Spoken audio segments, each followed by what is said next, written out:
Welcome back to Silicon Bites. This is another episode where we're going to look at the horrific losses of the Russian army in its senseless war against Ukraine. Before we do, thank you to everybody who helps the channel by becoming a patron or buying me a coffee. Your support is massively appreciated.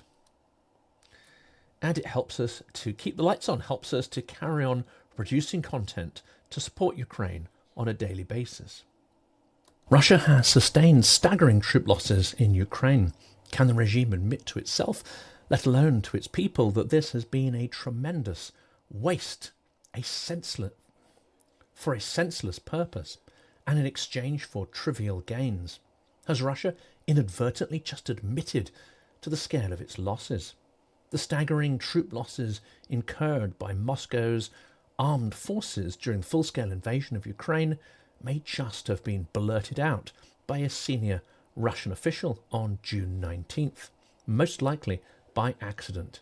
He may now need to beware of windows in tall buildings and a growing list of other hazards that Russian officials, businessmen and military officers are falling prey to. But the war goes on and Russia's demands remain maximalist. They continue to demand Ukraine withdraws from the four partly occupied regions, Donetsk, Luhansk, Kherson and Zaporizhia. And now they are making incursions into a new oblast, Sumy. According to figures from Kiev, Russia has suffered more than 1 million dead, wounded and missing soldiers since the start of its full-scale invasion, and burned through a large chunk of the Soviet-era military equipment that was bequeathed to Russia upon the dissolution of the USSR. And then, of course, it fell into the hands of pathological kleptocrat Vladimir Putin. In return for their losses, Russia has received just a few hundred square kilometres of blasted and wrecked earth and the piles of rubble that were formerly towns and villages on those territories. In an interview with CNN, Russian ambassador to the UK, Andrey Kelin, dismissed the 1 million figure of killed and wounded, but did confirm that about 600,000 Russian soldiers were fighting in Ukraine, a number which tallies with some Ukrainian estimates. Putin himself claimed in June 2024 that Russia had 700,000 personnel on the territory of Ukraine. Kelin was specifically asked about Russian army recruitment, but his inadvertent acknowledgement of a huge turnover rate of military recruits could be taken as confirmation of Russia's staggering losses. "I'm not a specialist in this area," he said, "but as I understand, we have 50 to 60,000 recruits a month, those volunteers who are coming, recruiting, posting, and they would like to get engaged in this thing in Ukraine," he replied. Some basic maths generates tricky questions that the ambassador did not argue. Based on the recruitment figures, that would mean an extra 250,000 troops were recruited and sent to the front since the beginning of 2025. So if 600,000 remain, where have all the others gone? Perhaps they are all vacationing in Crimea on a beach, and perhaps they are no more. According to Ukraine's general staff, Russia has lost 270,444 troops since January 1st, 2025. That goes some way into explaining the discrepancy. Western analysis of Russia's staggering losses is in the same ballpark. They lose somewhere in the ballpark of 35 to 45,000 people per month, and perhaps they recruit a little bit north of that number. George Barros, Russian team lead at the Institute for the Study of War, ISW, told the Kiev Independent. This does not just represent a loss of people, but a huge economic loss, both based on the opportunity cost of the jobs those people will no longer be performing in the economy, but also because of the costs Russia is incurring to pay people to sign up. This may have huge implications for the country's economy, but we'll cover those in tomorrow's episode. According to economist Janis Kluge, Russia's daily bill just for sign-up bonuses is $24 million. Russia's economy is already under strain from Western sanctions and falling oil and gas revenues. The implications for Russia are grave, energy security analyst Wojciech Jabovic wrote in an op-ed for the Kiev Independent. These figures don't bode well for the Russian economy, explains Barros. Yet if the war is to continue, further massive costs are unavoidable. If you look at the current Russian economic indicators, for example, their inflation rate, their overnight lending interest rates, Russian monetary constraints, the government's spending is completely out of control. It's a very loose fiscal policy, and so the economy is at risk of overheating, he said. I don't know to what extent the economy can continue to last. And Moscow has not softened its terms. In fact, many officials, including Kelin and Putin himself, now talk about the objectives of the war in purely imperialistic terms and hint that they will not stop until all of Ukraine is conquered and subjugated. As delusional as the full surrender of Kiev may seem to us, this is the goal that the Moscow elite have set themselves. Another sign that Russia is afraid to admit the scale of losses is an incident this week where they were trying to hide the death count by dumping soldiers' bodies on Ukraine. Russia is using the return of war dead to obscure the scale of its military losses from the Russian public, explained President Volodymyr Zelensky. Ukrainian authorities confirmed that at least 20 bodies Russia returned as Ukrainian were in fact Russian soldiers. Sometimes these bodies even have Russian passports, Zelensky said. Putin is afraid to admit how many people have died, because if the moment comes when he needs to mobilize, his society will be afraid, he said. This passing off of Russian bodies as Ukrainian soldiers came during the June 2nd prisoner and body exchange agreement in Istanbul. This was the most extensive of the full-scale war so far. Under that deal, Ukraine recovered 6,057 bodies of its fallen soldiers. Russia, according to the Kremlin aide, Vladimir Medinsky, took back only 78. Zelensky explained the disparity in numbers by saying most Russian soldiers killed on the battlefield remain in Russian hands on territory they occupy or control. They were advancing, and their dead remained in the territory where they were, he said. Interior Minister Ihor Klimenko confirmed a case in which the remains of Alexander Viktorovich Bugayev, a Russian soldier from the 39th Separate Guards Motorized Rifle Brigade, was returned to Ukraine disguised as Ukrainian casualty. This shows how little human life means to Russia, or maybe it's just a way to avoid paying compensation to the families, but they will have to pay anyway. We are returning these bodies, Klimenko said. Russian forces have sustained over 1,010,000 casualties killed and wounded since the launch of the full-scale invasion in February 2022. It was announced by Ukraine's General Staff on June 21st. Russian outlet Mediazona with the BBC Russian service has verified identities of 111,387 Russian soldiers killed. This is just the tip of the iceberg, though. Russia often inflates Ukrainian casualty numbers and spreads false narratives as a form of psychological and informational warfare. This is part of a propaganda effort to break the reality in which we live, suggested Zelensky, and a way for Russia to disguise its far greater numerical losses. Kiev has consistently called for an all-for-all exchange of prisoners of war, but Moscow has refused to agree to any comprehensive swap of either the living or the dead, maybe for the same reason, to conceal the truth from its people, though the truth will hardly lead to a new revolution in Russia.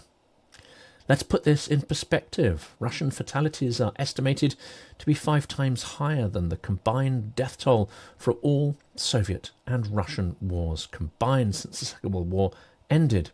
Propaganda and bribes to the families of the deceased in Russia are an attempt to put a lid on any discontentment. The Republic of Bashkortostan has perhaps sent more people to fight and die in Ukraine as a percentage of the local population than any other Russian region. The error is poor, and the money that comes from sending fathers, sons and brothers to fight is welcomed by families. Perhaps optimistically they expect them to return, and perhaps not. Sometimes I check the name of the person we're burying and realise it's someone I know, someone I went to school with or met before, says Nikolai, a local. But evidence of Putin's disastrous war is everywhere. The funeral industry is booming. Many veterans are returning home without arms or legs, and the rate of return of physically and psychologically damaged soldiers who are returning is increasing as the intensity of fighting grows. Between January and April 2025, funeral service providers in the country earned nearly 40 billion rubles, that is 380 million pounds, according to Rosstat, Russia's federal state statistics service. That's a 12.7% year-on-year increase. One would have thought these direct indicators of the industrial scale of death in Russia would also be hushed up, but apparently the bureaucracy is not that imaginative. This month, the toll of dead and wounded reached a huge milestone, over 1 million. This is corroborated by the UK's British Ministry of Defence, that claims 1 million Russian troops have been killed or injured since the full-scale invasion of Ukraine began. Ukraine has suffered high losses as well, with between 60,000 and 100,000 personnel killed and total casualties reaching approximately 400,000. But again, those figures are not published by the government in Kiev. In Ukraine too, there are signs everywhere of men and women, young and old, who've been mutilated by Russia's aggression. People missing one or more limbs, or with other injuries that are apparent. The US-based Center for Strategic and International Studies, CSIS, puts Russian military deaths at up to 250,000 and total casualties, including wounded, at 950,000. And it's likely that the facilities for the wounded and disabled in Russia are far inferior to those in Ukraine. It's also likely that social tolerance of disabled soldiers in Russia is far worse than in Ukraine. Russia's losses are roughly 15 times greater than those suffered during the Soviet Union's decade-long war in Afghanistan, and 10 times higher than in Russia's 13-year war in Chechnya. An extraordinary comment on Russian incompetence and, of course, Ukrainian resilience. Igor Vinogradov, the director of a mid-size prosthetics and orthopedics firm in northern Russia, hints at the same. The number of mutilated people returning to Russia. We doubled the number of our clients 1 year into the conflict, and since then it has been a steady 10% annual increase, he said. By far the majority are war veterans, adding his company relies on imported prosthetic arms and legs from Germany, as well as homegrown technology. The market has exploded, said a prosthetics manufacturer who asked to remain anonymous.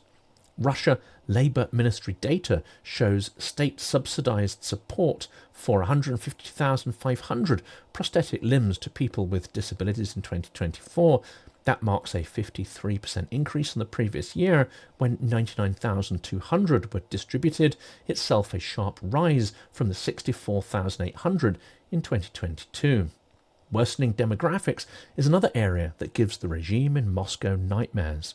The losses in Ukraine will inevitably accelerate the country's deepening demographic crisis, and stealing Ukrainian children and babies will not plug a gap this large in their population curve. Add to that the hundreds of thousands of young Russians that have fled to the West to avoid being drafted into the war, and Russia has a ticking population time bomb. The workforce will also be negatively affected for decades to come. This comes on top of the pandemic, which figures suggest caused more than 1 million excess deaths across Russia.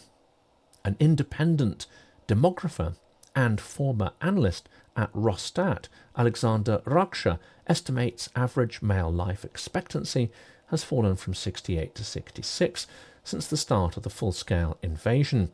Now, this comes off the back of stats that have been worsening since 2014, when Russia invaded Crimea and the Donbass and reversed what had been a positive trend upwards in life expectancy from the early 2000s onwards.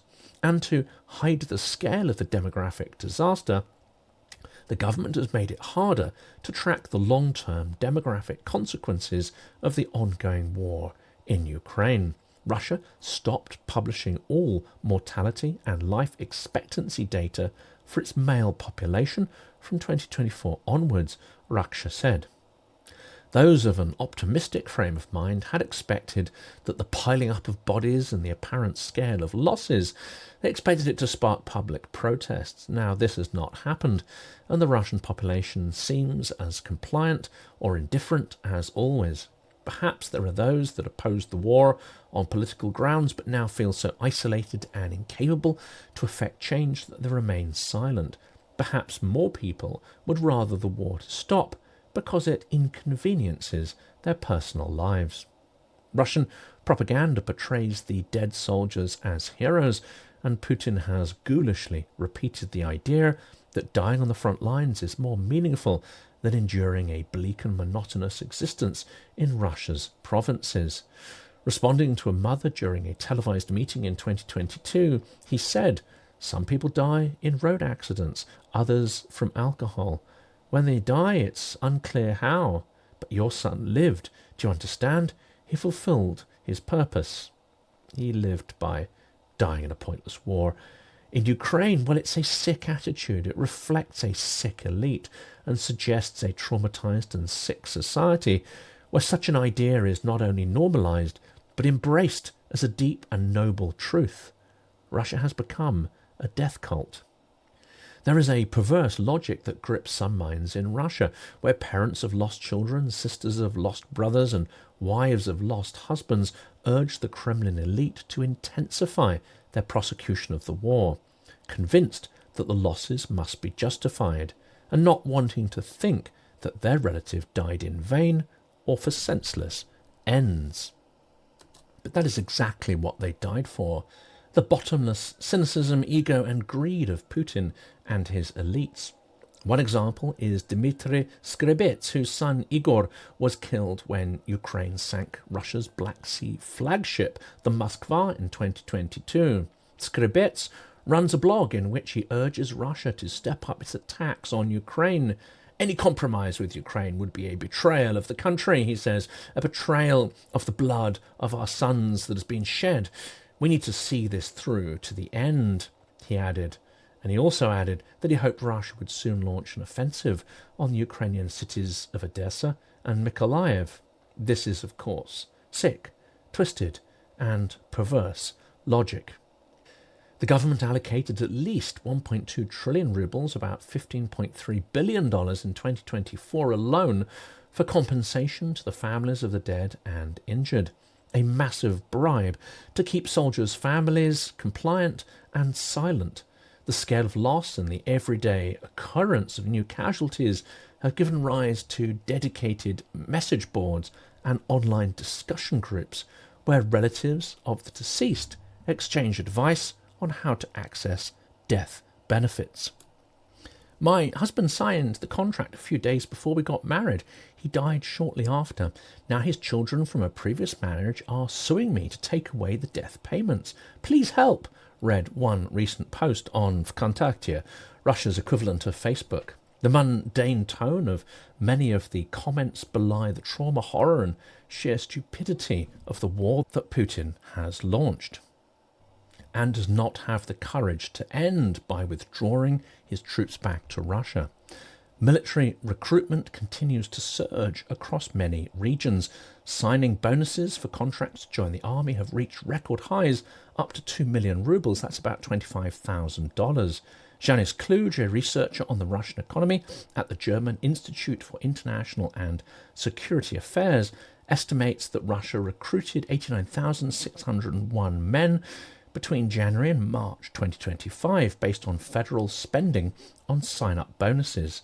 This represents a 22% increase over the same period last year, Kluge said, and as Russia's tactics continue to be wasteful of human life and massively inefficient, then many of these recruits will soon be appearing on the message boards, and some will become the subject of disputed compensation payments by their relatives. But until people stop signing up, until relatives stop receiving huge payouts in return for the bodies of their flesh and blood, I won't refer to them as loved ones because some are clearly just a means to an end, a way of receiving massive financial bonuses.